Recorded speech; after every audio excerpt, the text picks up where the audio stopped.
Official document ba ito? Opo, ito po ay internal file mula sa opisina ni Undersecretary Cabral. At actually, akala ko may kopyan ito ang ICI. Opo. Pero bumisita din ako sa ICI ngayong linggo at nalaman ko na nawala pala ang mga computer. Yusek Cabral.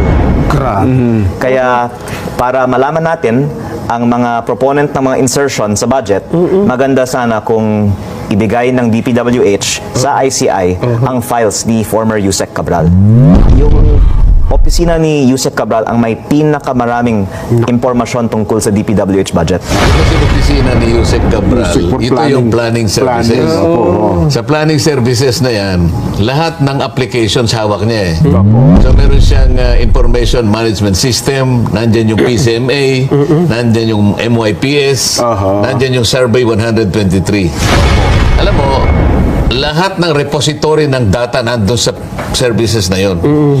Kaya tama yung kanyang at ako natutuwa nakakuha siyang ganyan bago nakapag-resign yung undersecretary. Ito matibay na ebidensya ito. Yung sinasabi niyang bentahan.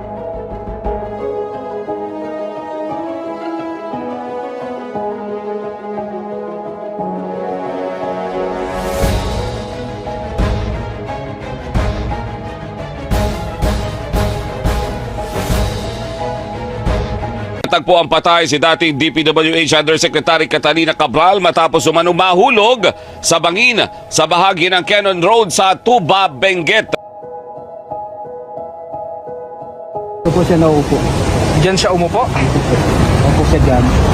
Tapos tatayo, kang dumidikit siya ron. Baka sabi ko, baka mahulog, balas. Sabi ko, wag ka dyan ma'am, baka mausbalas ka. 3 beses po siya sinaway.